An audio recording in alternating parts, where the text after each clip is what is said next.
नमस्कार, मी Amit Kolekar. Tarun Bharat news bulletin मध्ये आपल्या सर्वांचं स्वागत. आता पाहूयात आजच्या ठळक घडामोडी.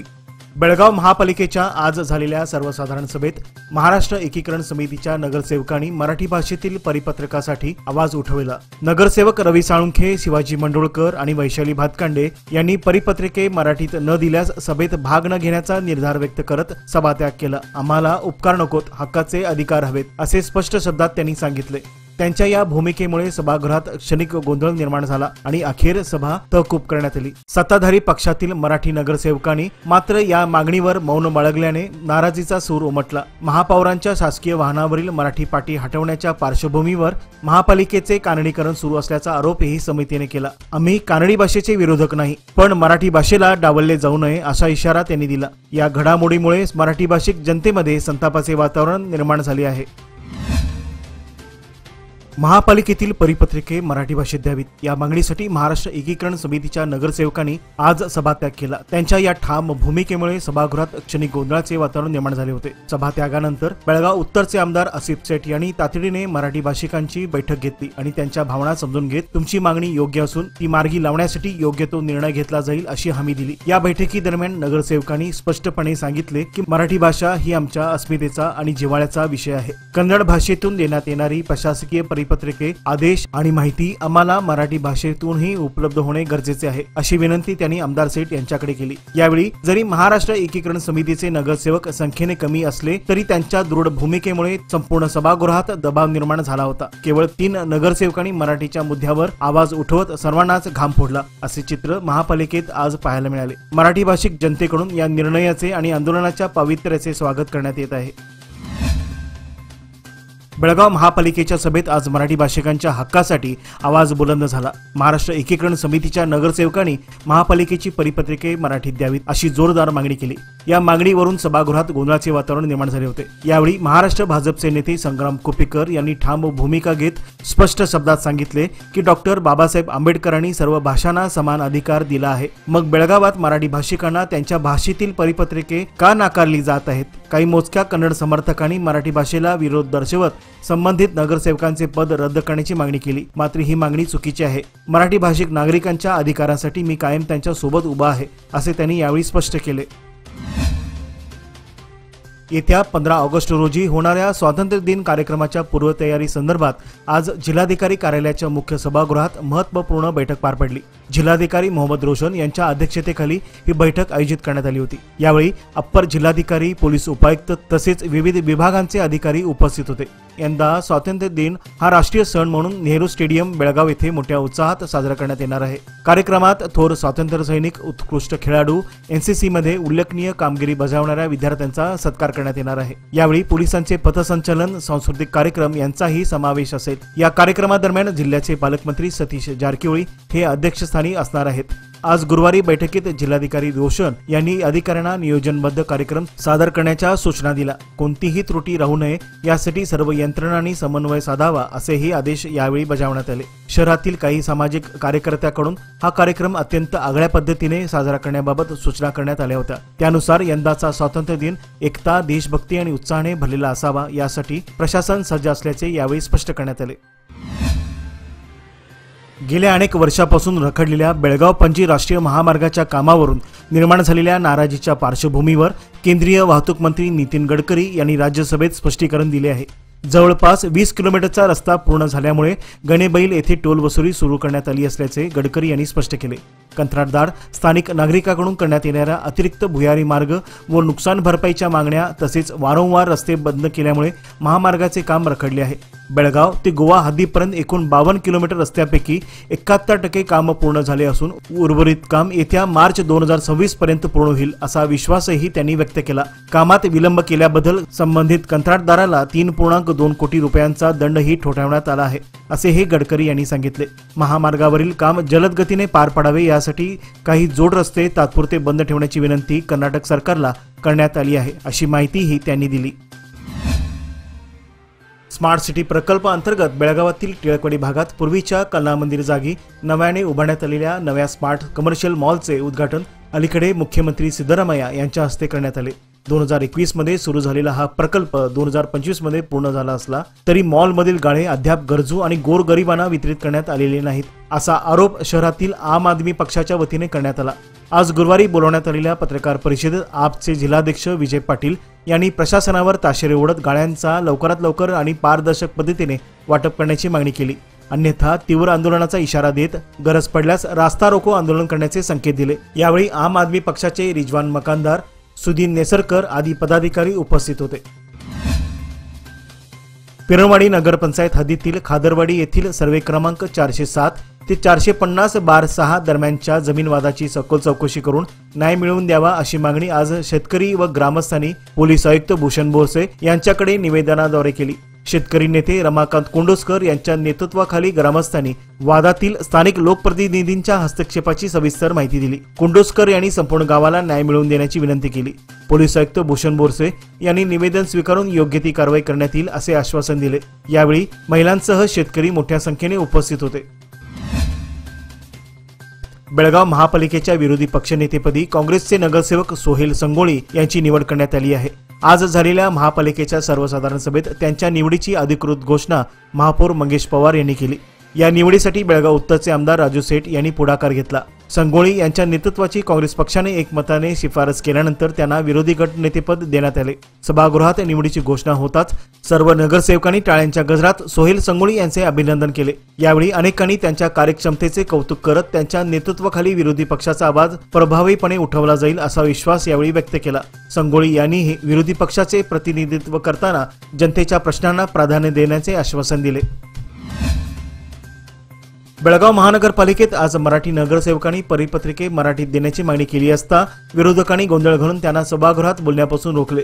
ही कृती म्हणजे लोकशाहीची हत्या असून मराठी अस्मितेचा अपमान आहे, अशी तीव्र प्रतिक्रिया महाराष्ट्र एकीकरण समितीचे नेते शुभम शेळके यांनी दिली। ते म्हणाले की महानगरपालिकेत मराठी हक्कासाठी संघर्ष करणाऱ्या नगरसेवकांना थांबवले जात असेल तर ही लोकशाही व्यवस्थेच्या मूल्यांना काळीमा फासणारे आहे। सभागृहात मराठीचा आवाज दाबण्याचा प्रयत्न मराठी समाज खपून घेणार नाही, असा इशाराही त्यांनी दिला। या प्रकारामुळे मराठी भाषिकात तीव्र संताप व्यक्त होत असून भाषिक हक्कासाठी लढा अधिक तीव्र करण्याचे संकेत देण्यात आले आहेत।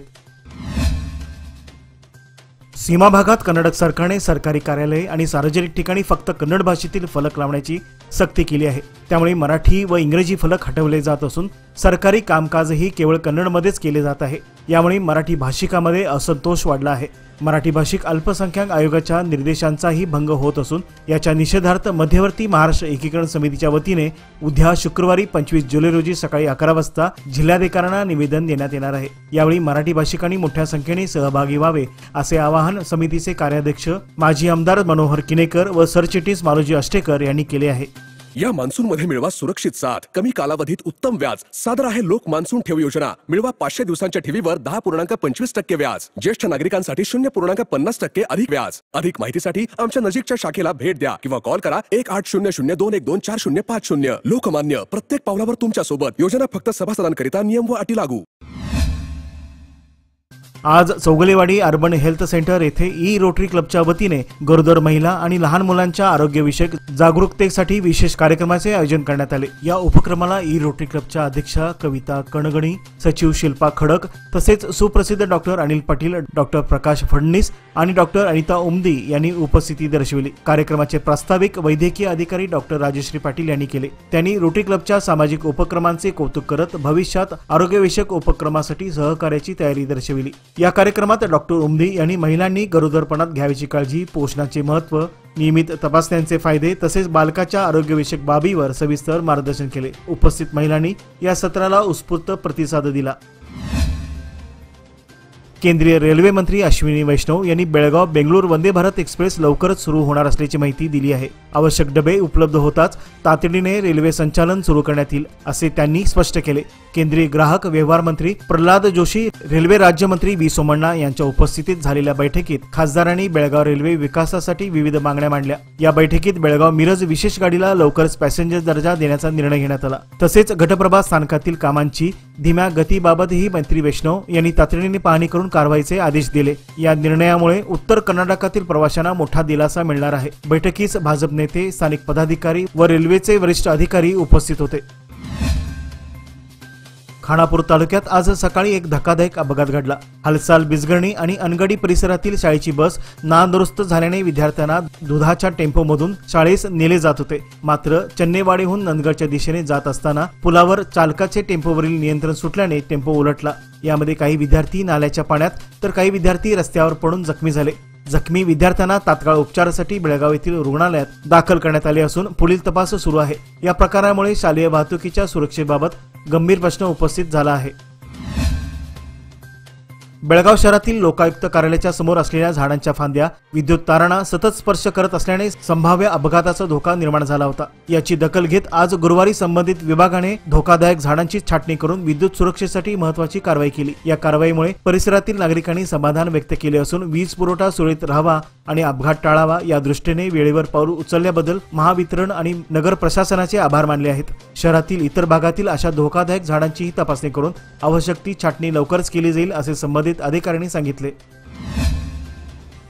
विद्यार्थ्यांच्या विविध मागण्यांची पूर्तता करण्याची मागणी करत अखिल भारतीय विद्यार्थी परिषदेच्या कार्यकर्त्यांनी आज चिकोडी शहरात आंदोलन केले। या आंदोलनात कार्यकर्त्यांनी हॉस्टेलची सुविधा, विद्यार्थी दशेतील शिष्यवृत्ती व इतर शैक्षणिक गरजा पूर्ण करण्यासाठी जोरदार घोषणाबाजी करत रास्ता रोको केला। त्यांनी शासनाच्या विरोधात संताप व्यक्त करत जर मागण्या पूर्ण झाल्या नाहीत तर भविष्यात उग्र आंदोलन छेडले जाईल असा इशारा दिला। कार्यकर्त्यांनी तहसीलदार सी कुलकर्णी यांच्या मार्फत मुख्यमंत्र्यांना निवेदन सादर केले। या आंदोलनामुळे प्रशासनाचे लक्ष वेधले गेले असून विद्यार्थ्यांच्या प्रश्नाकडे तातडीने लक्ष देण्याची मागणी करण्यात आली आहे। मातृभाषेतून शिक्षण घेणाऱ्या विद्यार्थ्यांना प्रोत्साहन देण्यासाठी महाराष्ट्र एकीकरण युवा समितीतर्फे सालाबादप्रमाणे यंदाही सामाजिक उपक्रम राबविण्यात आला। या अंतर्गत बेळगावातील शहापूर भागातील विविध मराठी शाळांमधील पहिली तसेच इतर गरजू विद्यार्थ्यांना शैक्षणिक साहित्याचे वाटप करण्यात आले। या उपक्रमाअंतर्गत शाळा क्रमांक 8, 15, 13, 16, 19, 26 तसेच आळवाण गल्ली येथील आदर्श मराठी विद्यामंदिर शाळांमध्ये शैक्षणिक साहित्याचे वितरण करण्यात आले। यावेळी समितीचे कार्याध्यक्ष सचिन केळवेकर, माजी नगरसेवक राजू बिरजे, सूरज कुडुचकर, प्रशांत भातकांडे, किरण हुद्दार, सूरज चव्हाण, आकाश भेकणे, विकास भेकणे, प्रवीण शापूरकर आदी कार्यकर्ते उपस्थित होते। निपाणी तालुक्यातील सौदलगा येथील एका जोडप्याने चिकोडीतील बँकेत बनावट कागदपत्रे तयार करून पट्टणकोडी तालुक्यातील काही युवकांची तब्बल 18 लाख रुपयांची फसवणूक केल्याचा धक्कादायक प्रकार उघडकीस आला आहे। या प्रकारामुळे संबंधित युवकांमध्ये प्रचंड संभ्रम आणि चिंता पसरली असून त्यांच्या आर्थिक स्थैर्यावर मोठे संकट ओढवले आहे। फसवणुकीची माहिती समोर आल्यानंतर संबंधित युवकांनी पोलिसांकडे धाव घेतली। सध्या पोलिसांकडून या प्रकरणाचा पुढील तपास सुरू असून दोषीवर कठोर कारवाई करण्यात येईल असे अधिकृत सूत्रांनी सांगितले। निपाणी शहर पोलीस स्थानकाच्या उपनिरीक्षकपदी हारुगेरी पोलीस स्थानकाचे गुन्हे अन्वेषण विभागाचे पोलीस उपनिरीक्षक शिवानंद कारजोळ हे रुजू झाले आहेत। बेळगाव जिल्हा पोलीस प्रमुख भीमाशंकर गुळेत यांनी दिलेल्या बदली आदेशाप्रमाणे ते रुजू झाले आणि यापूर्वीच्या उपनिरीक्षक उमादेवी यांची बेळगाव येथील पोलीस मुख्यालयात बदली झाली आहे। आज बेळगाव जिल्हाधिकारी मोहम्मद रोशन यांच्या अध्यक्षतेखाली आरोग्य आणि कुटुंब कल्याण विभागाच्या जिल्हास्तरीय पुरस्कार नामनिर्देश समितीची बैठक पार पडली। तसेच राष्ट्रीय तंबाखू नियंत्रण कार्यक्रमांतर्गत जिल्हास्तरीय आंतरराष्ट्रीय समन्वय समितीची बैठक बोलावून तंबाखू विक्रीवर नियंत्रण ठेवण्याच्या संदर्भात जिल्हाधिकारी कार्यालयातील सभागृहात चर्चा करण्यात आली। या बैठकीत आरोग्य सेवामध्ये उल्लेखनीय कार्य करणारी व्यक्ती आणि संस्थांची निवड करण्याचा निर्णय घेण्यात आला। तंबाखू विरोधी जनजागृती कायद्यांची अंमलबजावणी, शालेय आणि महाविद्यालयीन स्तरावर जनजागृती मोहिमा, सार्वजनिक ठिकाणी धूम्रपान प्रतिबंध यासंबंधी योजनांची माहिती घेऊन कार्यवाहीबाबत निर्देश देण्यात आले। जिल्हाधिकारी मोहम्मद रोशन यांनी विविध विभागांनी परस्पर समन्वय साधून आरोग्य सेवा सुधारण्यावर भर द्यावा अशी सूचना यावेळी केली। बैठकीला आरोग्य विभागाचे अधिकारी, शैक्षणिक, पोलीस व महसूल विभागाचे प्रतिनिधी उपस्थित होते। बापट गल्ली कार पार्किंग येथील श्री स्वामी समर्थ संजीवन पादुका मंदिरात श्रावण महिन्यात आयोजित करण्यात येणाऱ्या धार्मिक उपक्रमाच्या माहितीपत्रिकेचे प्रकाशन आज गुरुवारी उत्साहात पार पडले। श्रावणातील प्रत्येक गुरुवारी मंदिरात नित्यपूजेबरोबर विविध धार्मिक कार्यक्रमांचे आयोजन करण्यात येणार असून भक्तांसाठी प्रसाद वितरणाचीही व्यवस्था राहणार आहे। प्रकाशन सोहळ्यावेळी मंदिर समितीचे राजेंद्र गायकवाड, जितेंद्र राजपूत, लोकेश राजपूत, प्रवीण तोगले, अशोक रेळेकर, सचिन चौगुले यांच्यासह अनेक पदाधिकारी आणि भक्तगण उपस्थित होते। कार्यक्रमानंतर प्रसादाचे वितरण करण्यात आले। मंदिर समितीतर्फे सर्व भाविकांनी या उपक्रमामध्ये सहभागी व्हावे असे आवाहन करण्यात आले आहे। याचबरोबर आजचे बातमीपत्र येथेच संपले। अधिक माहिती आणि ताज्या घडामोडी करता पाहत रहा तरुण भारत न्यूज चॅनल। तसेच आमच्या चॅनलला लाईक, शेअर आणि सबस्क्राइब करायला विसरू नका आणि विश्वासार्ह बातम्यांसाठी दररोज वाचा दैनिक तरुण भारत। धन्यवाद।